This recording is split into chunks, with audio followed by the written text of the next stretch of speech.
If you like the sweet science, get ready to talk boxing on the Gloved Fist podcast with top boxing writers Frank LOTIERZO and Jack Hirsch. Frank, a former amateur boxer out of Philadelphia, writes for NY Fights and can be seen on the Boxing Channel.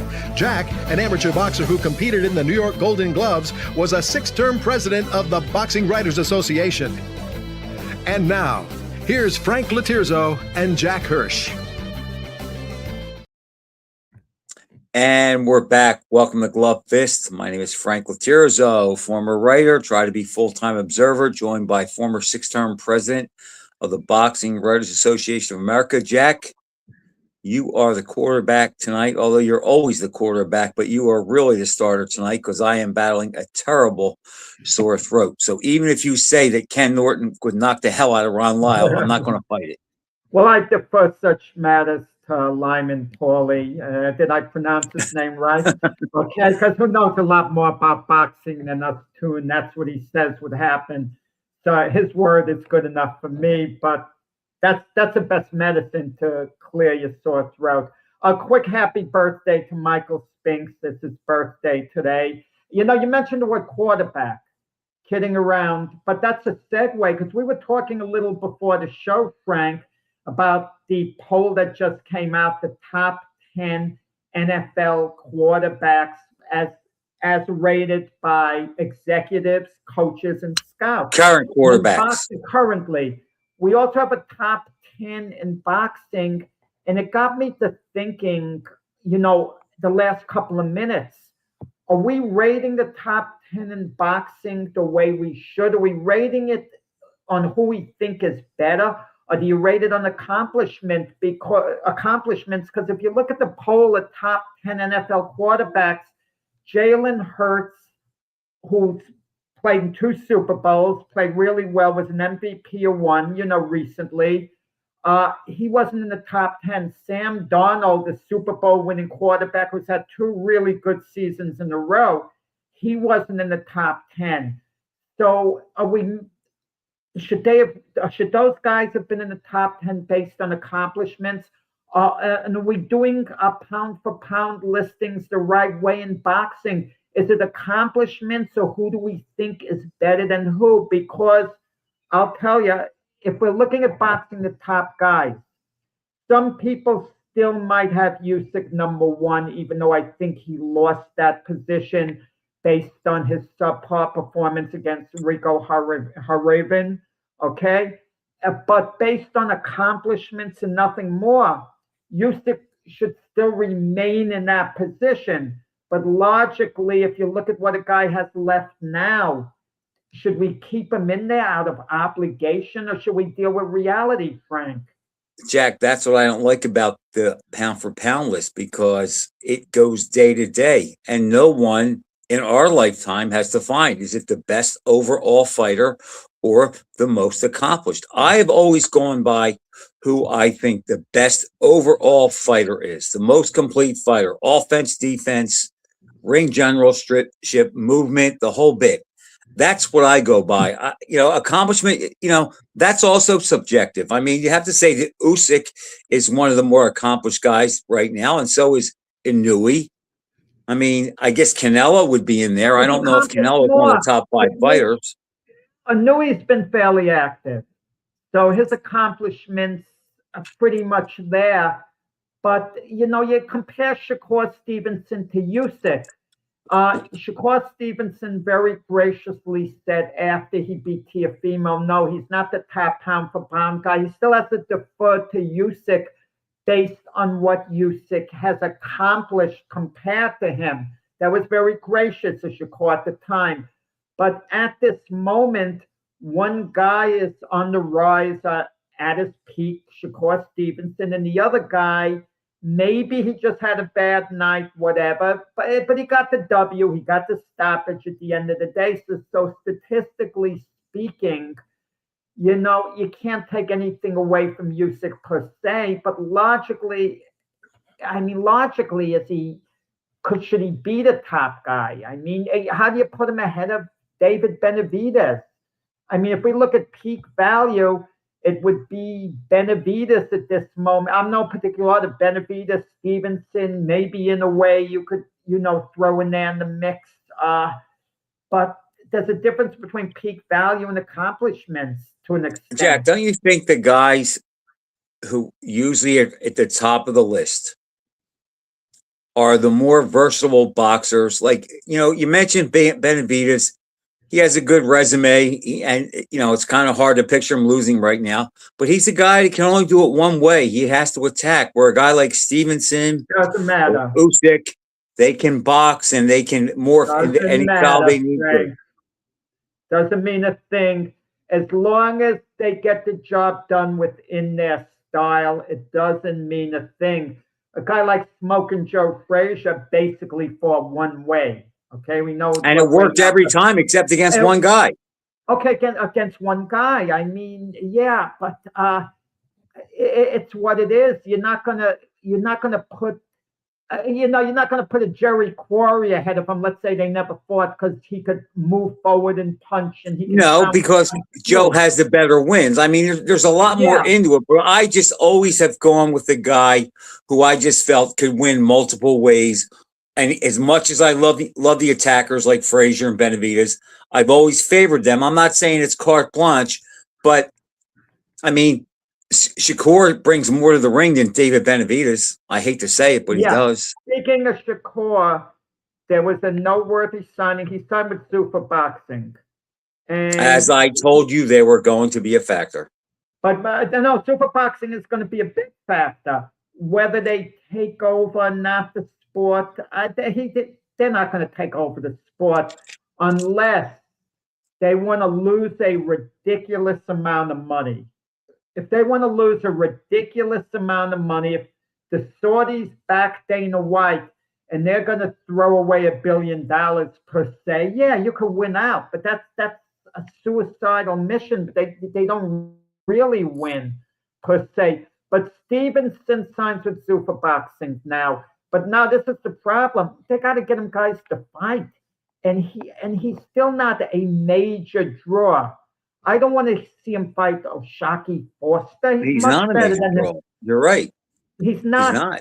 So what are they? So Ryan Garcia supposedly is going to be in with Conor Ben. Okay, if Garcia wins that fight, you could put him in with Shakur, and Garcia, for whatever reason, is tremendously charismatic. Okay, Frank, it's all about brands. It's not about, it's only partly about accomplishments. If you have a strong enough brand, you can keep bringing a guy back over and over, and the people will turn out. The same people, for the most part, who complained about the Mayweather-Pacquiao fight being a dud, starting too late, they felt they got ripped off. You want to know something? 75% of them would have been back for a rematch and paid the same money at least. Jack, you talk about brand, and you're right. And I know you're going to push back on this, and I am just not up to fighting you on it. But let me just say this. What Shakur Stevenson should do is he should book a flight to Mayweather's house and ask him about how to build a brand. Because to me, he's done it already. He's talked with Floyd. They're friends. Okay. Well, then what he has to do is he has to become abrasive, loud, ugly, truculent, recalcitrant. He has to start walking around with cases of money and says, who has beat me? Who can beat me? Nobody has beat me. And he has to trade on that O like Floyd did. Because, Jack, I'm an old man, and I've seen a lot of boxing in the last 65 years. And I'm telling you, I never raced to the theater to see Mayweather fight one time. Did I watch him? Yes. Was I excited about it? Because he managed himself great. His fights were never exciting. He was basically, after 130 pounds, he was basically all defense with a couple counters, and that was it. Shakur is kind of that guy.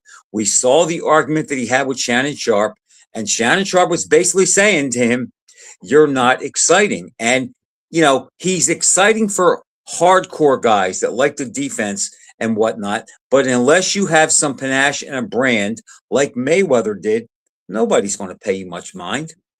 I have mixed feelings about Shakur Stevenson, not as a fighter. As a fighter, I think he's a great fighter. I think he has the hardest, most difficult style to solve in all of boxing, okay? That's why I don't think he's going to get beat for a while. His style is kind of in the Pernell Whitaker, Floyd Mayweather, right. They shut opponents down. That's what they do best. They shut them down. And if you could take them out of their style and make them fight more wide open, that's the key to beating them. But that's hard to find a guy that can do that, Jack, because it takes physicality to do that. And those guys were stronger than people think, because they weren't life takers as punchers. They were strong. I've always said Floyd was physically stronger than he got credit for. Same thing with Mayweather. And we've seen guys with Stevenson who try to rough him up, and they just can't do it because he's strong. Yeah, we saw William Cepeda tried to do it a couple of fights ago. But the mature which is what I was thinking of. I'm going to get in a moment to the argument he had with Shannon Sharp. The part I like about Shakur Stevenson, they asked him a couple of years ago about how important it is to retire unbeaten. He said, not important at all. He says, fighters lose fights, okay? I want to, if I want the best fights and to fight the toughest guy, it's possible, I could lose. But I want to test myself. I don't want to just stay unbeaten. I don't believe him when he says that, Jack. But okay, but that's what he said a couple of years ago. And I know at that time he was searching for big fights. But a part of me too, this is what bothers me with Shakur Stevenson. Two things. His big fight possibly, and I don't think it's going to happen. He thinks it will be maybe against Devin Haney. They've been talking. And Shakur says, well, it'll be at 144 pounds. And Shakur's saying, well, he shouldn't even be fighting a junior welterweight because he says, I can still make lightweight comfortably. That's what he said. I don't go for that. Fighting a 144, fight a 147, or if it's a catchweight fight, I don't want to hear about any title being on the line. Any fight is good to make between named guys. If there's no title on the line, I'm never going to object. For example, in a couple of weeks, Christian Prenga fights Anthony Joshua. I don't want to hear anyone criticize the fight. No title is on the line. It's not like Prenga's been given a title shot, so don't tell me he's not worthy. He's absolutely worthy to have a fight like that where there's no title on the line, okay? And Shakur, he's playing with these pounds. And even though I feel the modern fighters are better in the sense that they're more athletic, they've had an extensive amateur background. You might say, well, they haven't had many pro fights. But guys like Lomachenko, Usyk, the amount of tough amateur fights they had, believe me, means more than easier pro fights. Then, someone will have an additional 30, 40 pro fights at the beginning of their career. That's just my view, because they're going against world-class amateurs like they were at the time. And they've been boxing since they've been kids, as well. But I don't like this catchweight stuff. Anytime there's a catchweight, a title shouldn't be on the line. Another thing, Frank, you grew up in the era, as I did, with 8 weight divisions, okay? The junior welterweight existed, the junior middleweight, you could add those on, but no one took them seriously. I remember Carlos Ortiz told me when he won the world junior welterweight title, it didn't mean anything to him at all, because it wasn't one of the prestigious titles. Now you listen to these guys talk saying, oh, I'm the junior welterweight champion of the world. Think of the words, junior welterweight. You're not even a legitimate welterweight champion. That's like the Knicks. If the Knicks hadn't won the NBA championship, they won the Commissioner's Cup. Could you imagine that celebrating with the banner? Oh, we're the Commissioner Cup champions. Or like the Lakers won the in-season tournament. Who cares about that? The Knicks won this season, the in-season. I'm a little confused. I thought the Knicks a few years ago, LeBron tried to claim that they won the in-season tournament. I mean, it's but the thing with Shannon Sharp, so he said to Shakur Stevenson, you're a great fighter. I'm not questioning how good you are at all, but you're kind of boring. And listen, he wasn't wrong, but I'm not condemning Shakur. Shakur's doing what he has to do. The name of the game, hit, don't be hit. Just keep winning. Let me tell you, in 1983, Frank, I was in the offices and I was for 2.5 hours. Someone introduced me to him. I met him the first time, a Jim Jacobs, fight film collector. I used to buy fights from him. You used to buy fights. There you go. Okay. And who later, gained more fame as Mike Tyson's co-manager. Tyson would turn pro, what was it, 85. Okay. March of 85. Yeah. And Jim Jacobs and myself got into a debate. And I told him it's all about winning. That's all that matters. You're winning. Jacobs would be arguing with me. You have to entertain. A fighter can't just win. He has to be entertaining. And that's at least half right. You have to be entertaining. And Shakur Stevenson, to his credit, to his vast credit, the fight before Teofimo Lopez, he went toe-to-toe with William Cepeda. He left his normal style to entertain. And he outfought Cepeda, beat Cepeda, pretty good fighter, was fighting Lamont Roach next month, by the way, in a good fight. He beat him at his own game. But now Stevenson against Teofimo went back to his old style, but he was still somewhat aggressive. So Stevenson, to me, I wouldn't quite label him a boring fighter. I've seen him fight enough times. But he's certainly not an exciting fighter. No, he's not boring, Jack. And he does he does enough to win. And if you push him, he can go flat-footed and he can trade and he can punch harder than people say. But he just doesn't have that dazzling, that kill shot like Crawford had, or like Leonard had, or like Hearns had. But no. I think when we see him in with better people, he'll be pushed a little bit more. I mean, look, I can't blame him from not going head to head with Lopez. That was Lopez's fight. So what he did was he picked his spots and he boxed his ass off. And it's like he did what he's supposed to do. And the entertainment part, you want a fighter to look spectacular in a certain sense. That's why people love Sugar Ray Robinson. He'd have a lot of moments where he'd look spectacular.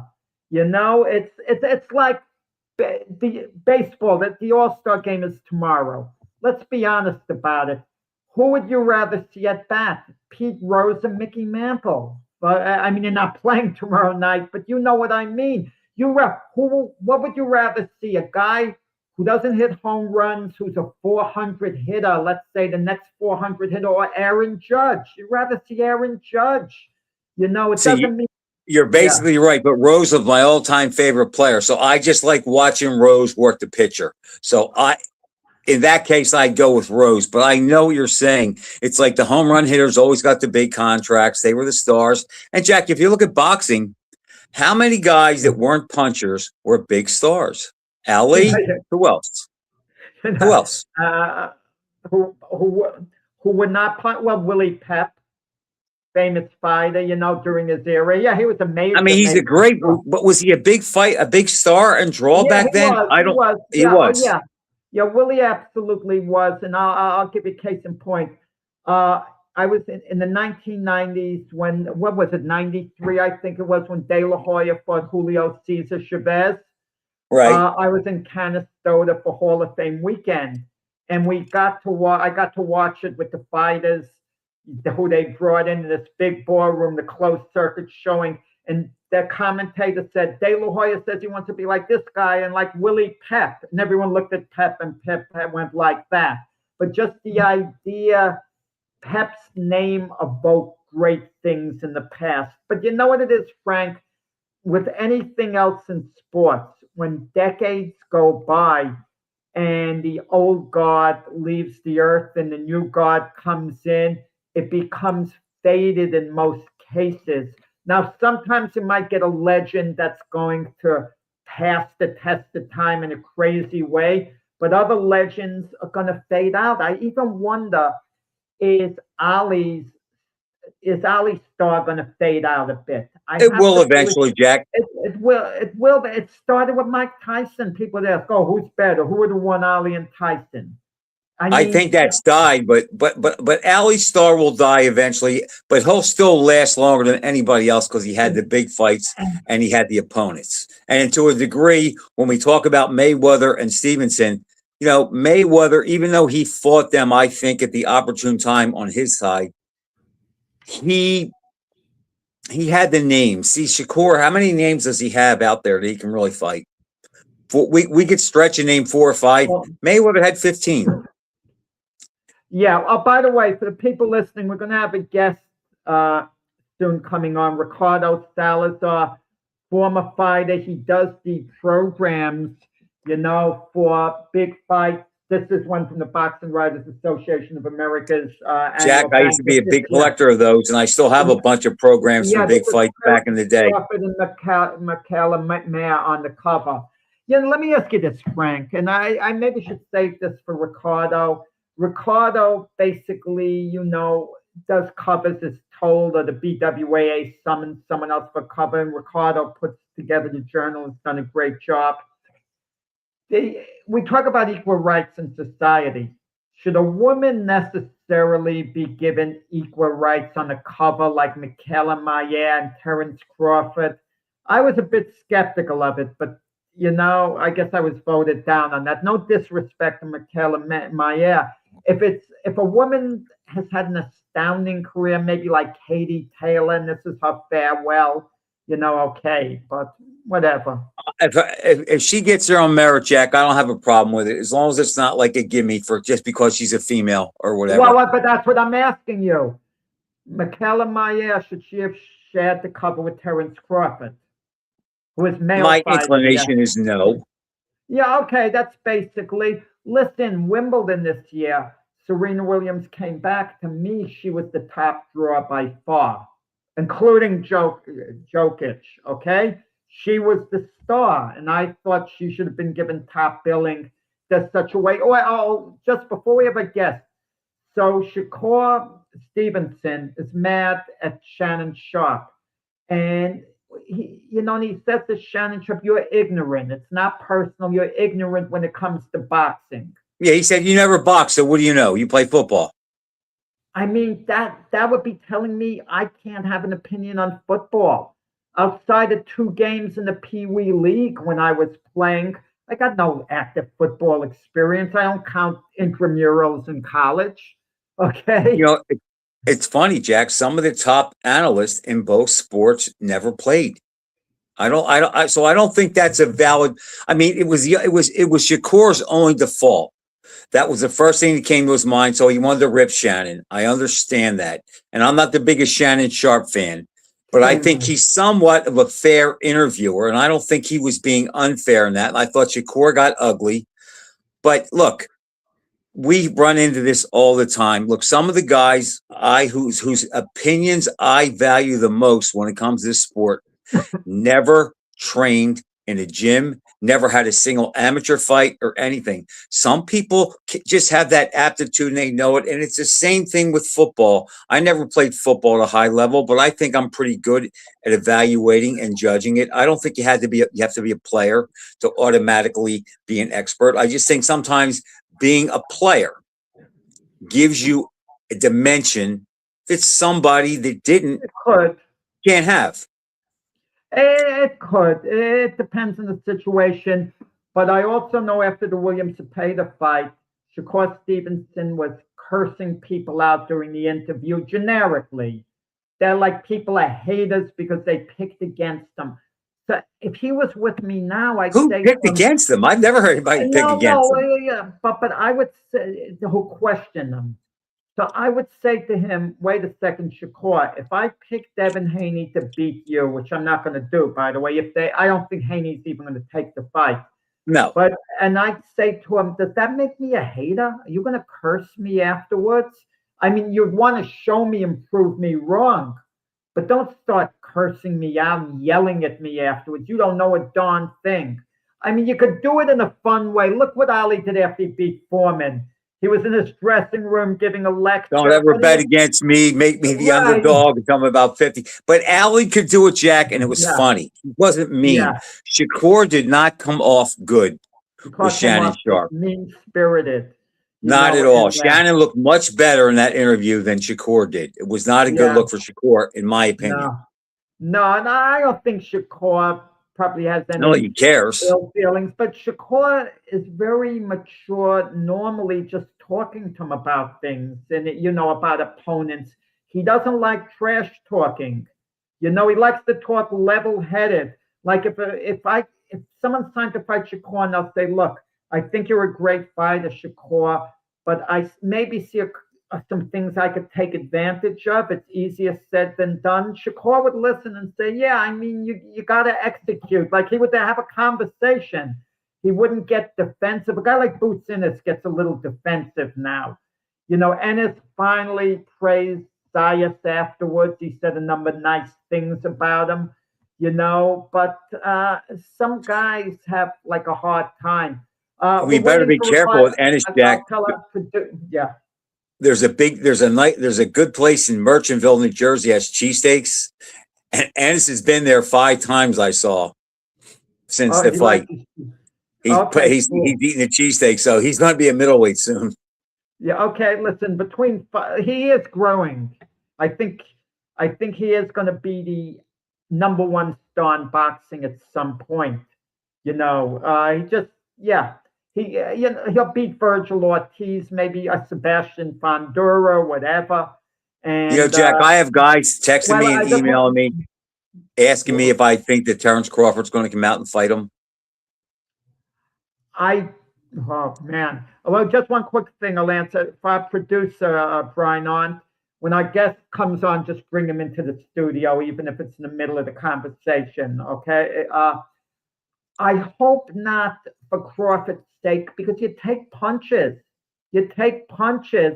Could the money be made so ridiculously big for Crawford that he's going to figure, like, what the hell? They're giving me like $250 million?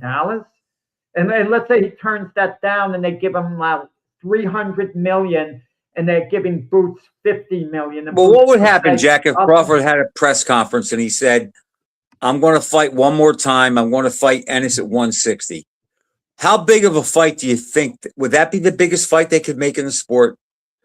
Has Ennis quite gotten up to the point of a super mega fight attraction? I question that. Crawford, and I'm going to tell you this, Frank.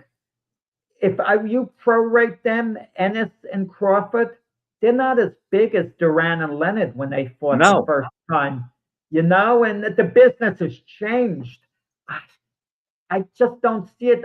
Crawford still hasn't quite transcended boxing. Leonard transcended it. It took Leonard was more of a personality, Jack. What Crawford has done in the ring, I think, transcends fans where they want to see him. But it's got to be the right guy. But I just don't know, even if it's Boots, if that's the right guy and how big it would be. Because as Crawford said, it's a lose-lose for me. If I beat him, they'll say, he wasn't ready. He was young, didn't have enough fights. Not so much now, Frank. I think people recognize how good Boots is. But you'd still have a point. There's still an avenue where Crawford wouldn't get full credit because they'd say, look, Boots was hurt against Zayas. That was the red flag. We should have seen it, and it's best for Crawford to just stay retired. I hope he doesn't come out of retirement. Yeah, I mean, if he came out of retirement and lost, it would hurt his legacy. It would. It shouldn't, but it would.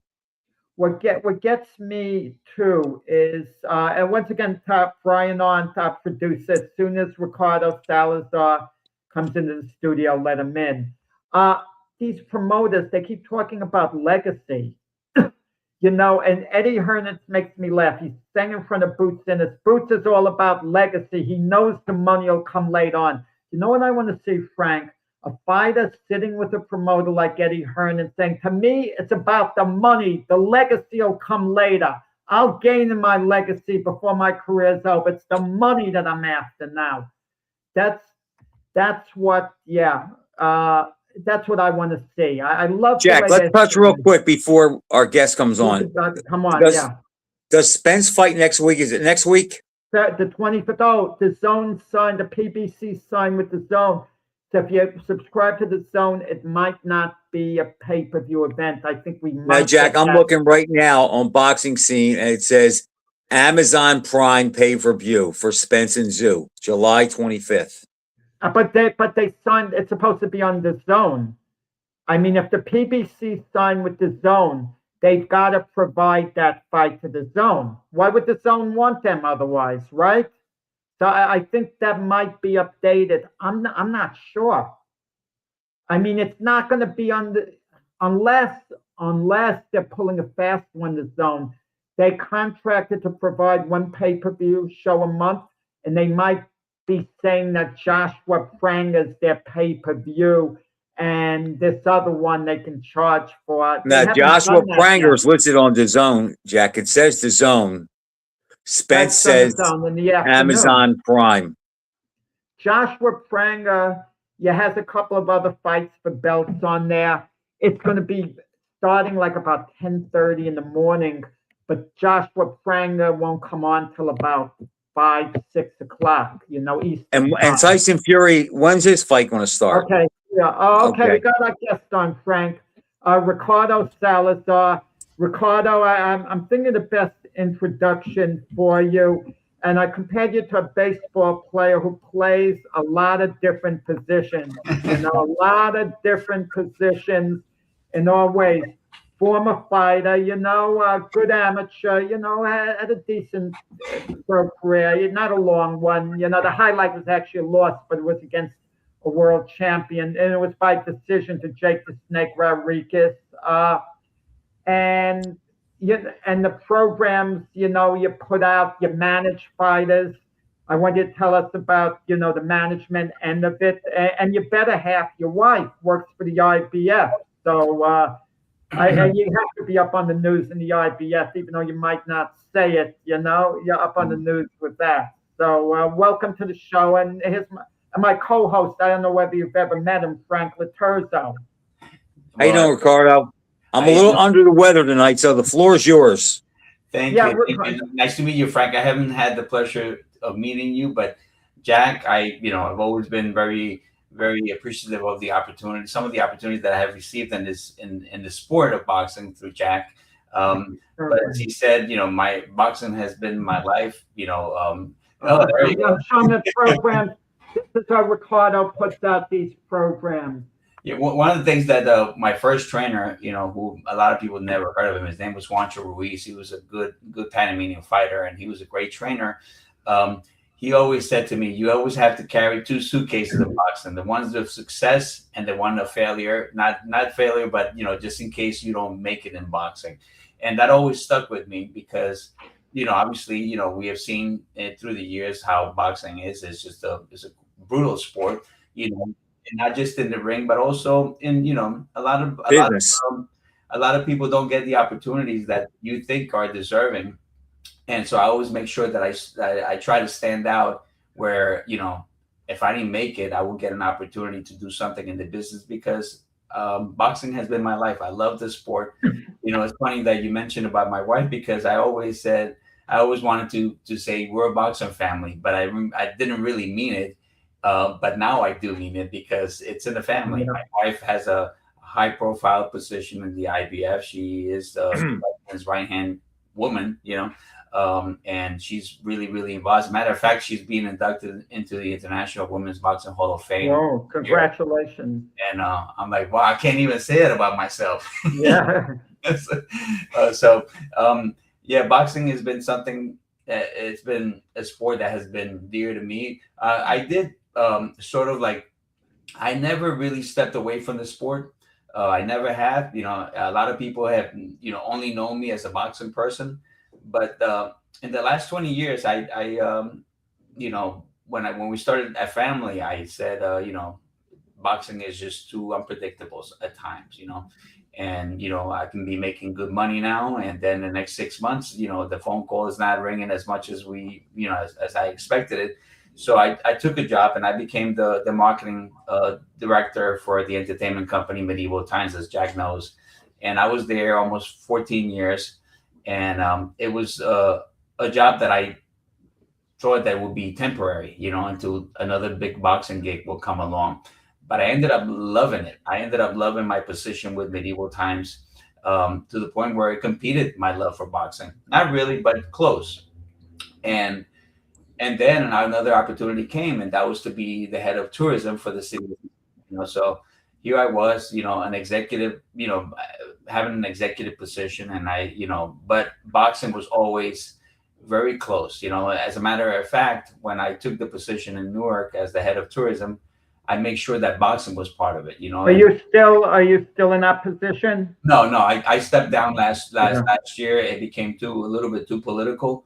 They, the city decided to take over the agency, and it really bothered me because we were a private nonprofit, and for the local government to say we're going to take over the agency, they had no rights. But so they did some they made some decisions that were borderline legal, and they took over the agency, and I was not going to be part of that. So I stepped away. That's been over a year now, and so it's funny because I said I always wanted boxing to be what provided for me, and for the last 20 years it wasn't, and until I made it so. So I have a small space in Dumbo, Brooklyn. It's where I call my sanctuary. I have a small boxing studio. I do all my programs there. I do my lobbying for my fighters, the fighters that I represent, and everything's boxing now. So I'm enjoying it. This is in Brooklyn? It's in Brooklyn. Yeah, it's in Brooklyn. Wow. I mean, New Jersey to Brooklyn. I mean, couldn't it get something closer to home or what? Well, it's funny because I'm a person that I go a lot by signs, right? So I get signs of to do something. The initial idea was to do it in New Jersey, but the opportunity came in Brooklyn, so I took it. What part of Brooklyn? It's called Vinegar Hill, but it's actually 1 block away from Dumbo, so I call it Dumbo. Is that by Park Slope? It's near Park Slope. It's about 12 minutes from Park Slope. It's actually it's near. You anywhere near Gleason's gym? Yes. It's very near to Gleason's gym. As a matter of fact, it's on the same street. Yeah. Oh, okay. There you go. But we're no competition. It's not a competition. I love Bruce Silverglade. I trained there for years when Teddy Atlas was my trainer, and this is completely different. This is more of a private setting, one-on-one type of thing, very private. It's not very big. So it's not really made for fighters. It's made more for people that want to take boxing lessons and learn how to defend themselves. It's not. It's not for athletes. Your own pro career. I mean, it didn't come out the way you wanted it to, but you had a degree of success. It depends on how you interpret success. One of the things you did was fight on the undercard of several big shows, several well-known fighters. Could you tell us about a couple of the undercards that you were on, what you remember about it, not just your fight, but the buzz of being part of it? Because I know myself, if I was old enough at the time or whatever, and I boxed amateur, never pro, but if I could have gotten on the first Ali Frazier show, a 4-rounder, I would have paid the promoters money. I would have, not stolen, but you know what I mean, just to get on there for 4-rounder. Here, I would have gotten a few $1,000. Just get me on there. I get stopped in 1 round. It's okay. You feel you're part of history. Tell us about the big show you're on. So number one, I tell you, and we're mentioning Gleason's, and before I tell you about that, if you allow me, sure. When I was an amateur on the Teddy Atlas, I was a good amateur. I beat every Golden Gloves champion in my era that was from New York, but I never fought in the New York Golden Gloves, right? I did Sean Daughtry, Sean Knight, that became an Olympian. Wow. Gennaro Andujar, who won the Golden Gloves twice. I beat those guys. I just never fought in the New York Golden Gloves because I was a New Jersey resident. But one of the things was being a top amateur was that I was able to represent the United States in different countries. I went all over Europe, Oh, wow. Okay. and I always tell people, you have to be able to back it up, but also you also have to be connected. My connection was the Silverglade family, right? So Ed Silverglade was at one point was part of the IOC. And so whenever there was a team they were putting together, I was lucky enough to be in it. I traveled with Bo. I traveled with Kevin Kelly, who became world champion. I traveled with some very, very good with Joey Gamache. He was my roommate when we took a cruise from Sweden all the way to Helsinki to fight the Finnish team there. So I had a lot of great memories as an amateur. And then as a pro, I happened to turn pro at Madison Square Garden. That was anybody's dream to fight, at one point in Madison Square Garden. My pro debut was there. But when you talk about big cards, the one that I recall was in Atlantic City, and it was Holyfield against Michael Dokes, if I remember correctly. That was my second professional fight. And it was an HBO fight, and it was right before the main event. So I was a swing bout, right? So the swing bout happened to be right before the main bout, and it was just packed, at the convention hall. And it was funny because I dropped the guy in the second round, and 15 seconds later he dropped me. It was like a shock. I won the fight. I was undefeated in my first 6 pro fights, but it was never meant to be. It was funny because I always told one time when I was getting ready to go to Europe on a U.S. trip, U.S. national team. And Kevin Kelly was with me. We had just fought in the tournament that we both won. I forget. It might have been the Spanish gloves. And Kevin Kelly says to me, Ricardo, you have a lot of talent. You have a lot of talent, but there's something missing. I don't know what it is, but I can't pinpoint what it is, but there's something missing. And it felt to me like someone had just told you the truth. I was initially, and this is me thinking back. I was like, man, there's nothing missing, whatever. But deep inside, I knew there was something. I came to find out what that was later. My family was always anti-boxing. They're gonna smash your brain, do this and that. I think I was always, deep inside, I was always cognizant of the potential dangers of the sport, and I did not want to be someone who was dragging, walking on my heels or slurring my speech.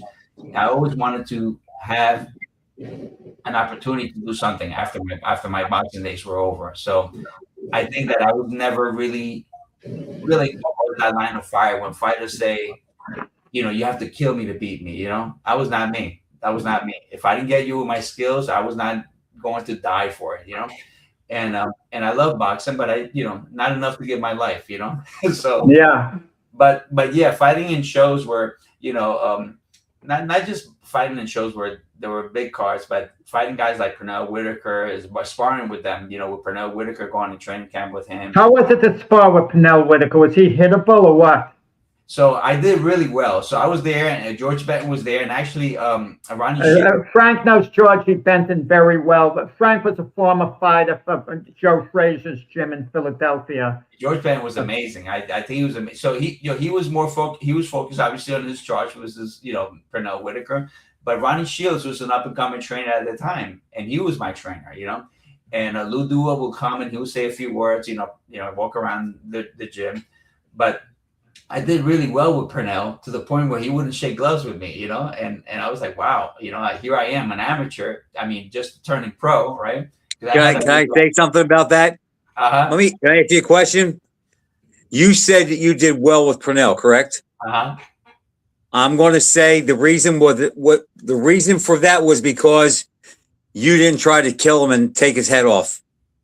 You think so? Yeah. So that was the type of guy he was, right?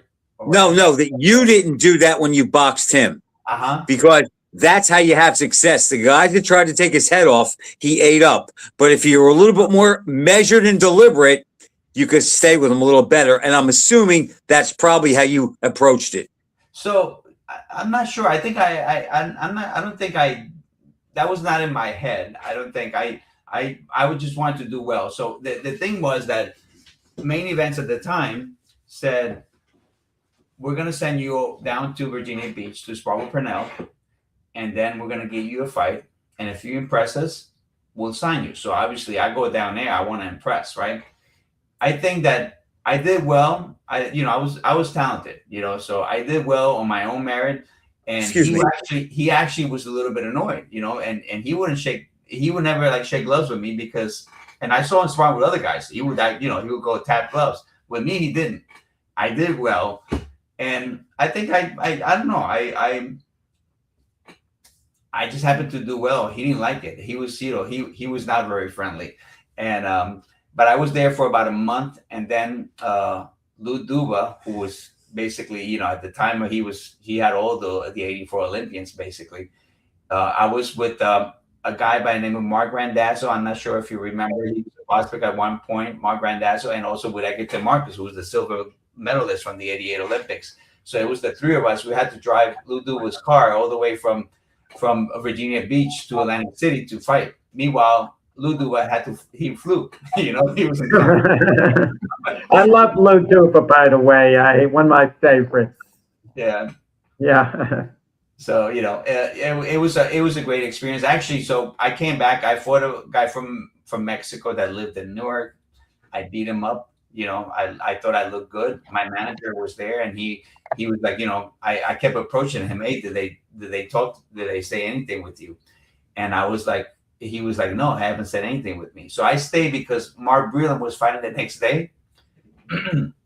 I think he was, I forget who he was fighting. He was defending his welterweight title. So I stayed because I had seen him at Gleason. So I got sort of friendly with him, and I stayed for the fight. And the next day, during the fight, right before I went to the dressing room to wish him good luck, and Lou Duba approaches me and he says, "Hey, did you like Virginia Beach?"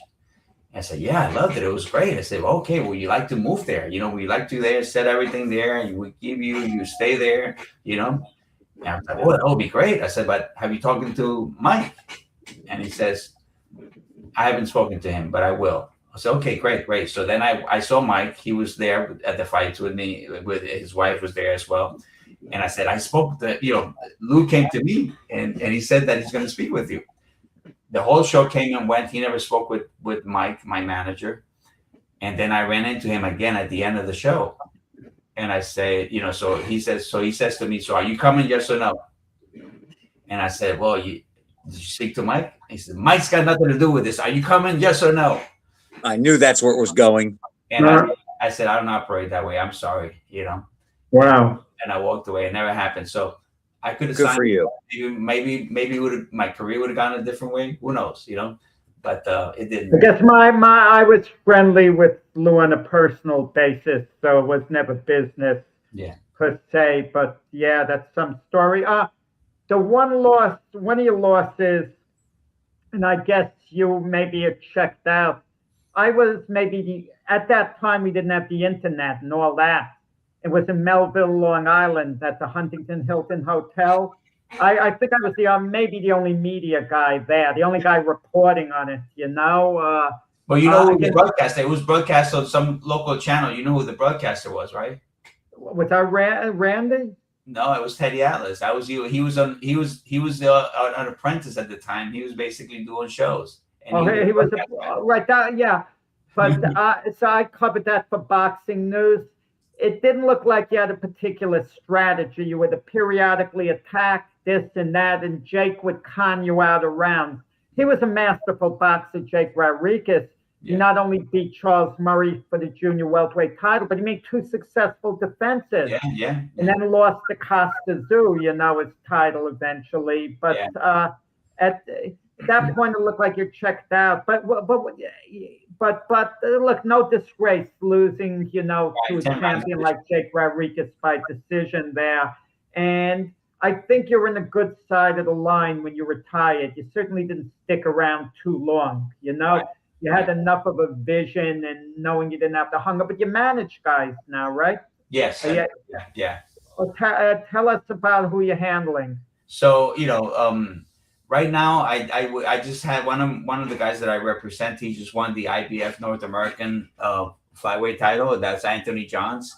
He's 12-1 with 6 knockouts, and also a Dominican woman by the name of Claribel Mena. She's number 10 in the IBF.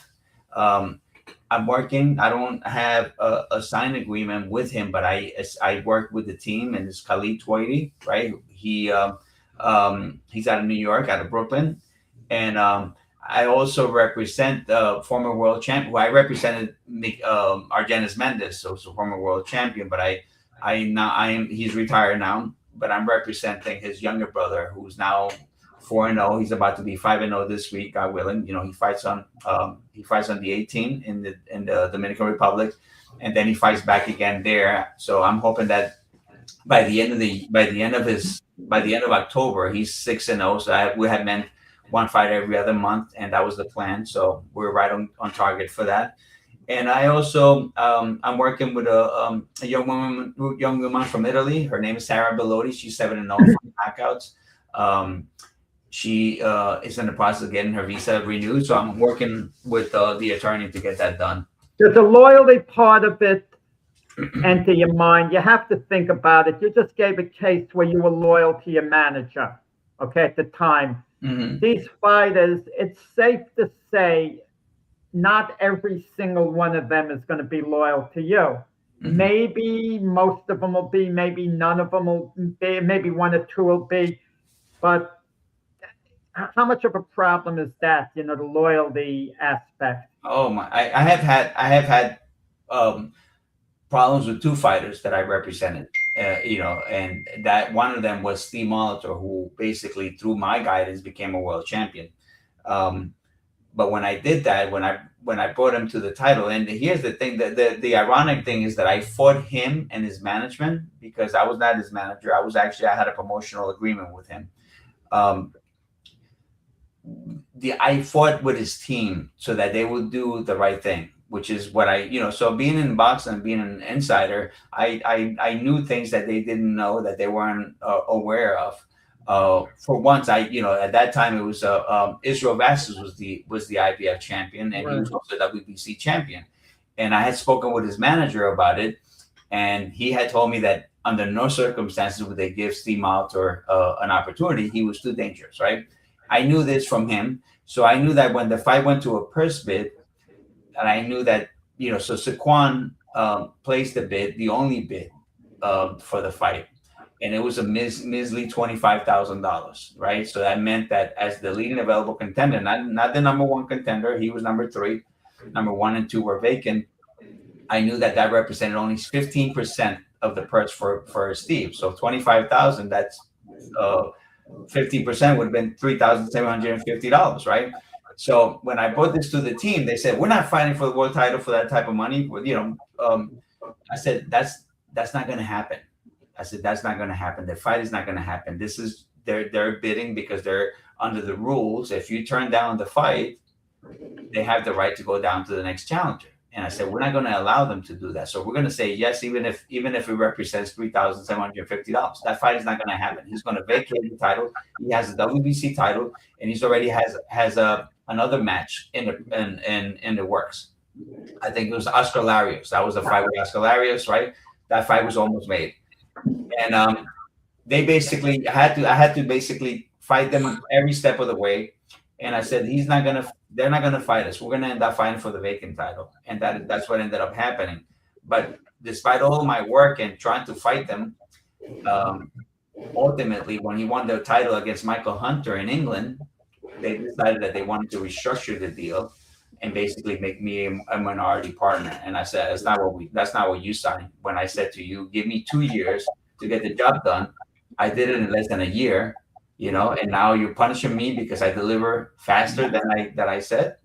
So it became, it's funny because years later, ultimately I had to drop the lawsuit. It was too costly because I sued them in Canada. I was supposed to place a bond every round that we went to court. Yeah.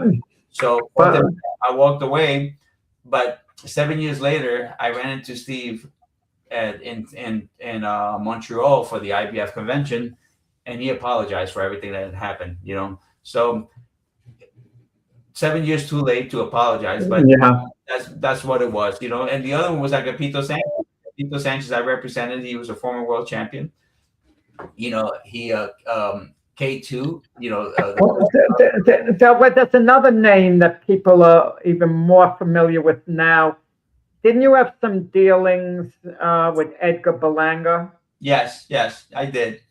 That's another situation. You know, you help people, you know, thinking that they're going to do the right thing. But, you know, not only that, but not just me, but one of my best friends was brought onto the team to be a strength and conditioning coach. And he did it for free, you know, all under the promise that he was going to take care of him. And ultimately, once, you know, money showed up at the door, he turned the other way. And it was like, like we didn't exist, you know, so it happens all the time. And it's unfortunate because you do things expecting the best in people, you know, but it's, you know, you have to have the paper. That's why I always tell people, you have to find guys, you have to have everything, you know, done right, because we only have a couple of minutes now. You being obviously very familiar with Newark, you're in charge of tourism. Shakur Stevenson is from Newark. How popular is he in Newark, his own hometown? So I tell you that because I was, as the leader of tourism in Newark, I was the one that started lobbying to get him into Newark. You know, I was knocking at the door at top ranks every day, bring him to Newark, until we finally won. But they fought at the Prudential Center in Newark, where the New Jersey Devils play in the NHL. Right. So to make that happen, obviously, you know, the tourism bureaus around the country and around the world, they give a lot of incentives for event producers to bring events, right? So we were very instrumental. We sponsor press conferences. We underwrote hotel bills, you know, transportation. We helped and every aspect that was needed to basically put on a promotion. We always were, you know, we always had a role to play. And that's one of my, you know, when I left the tourism office, that was one of my proudest moments, that we were able to get him 4 times. Since 2019, we got him to fight 4 times.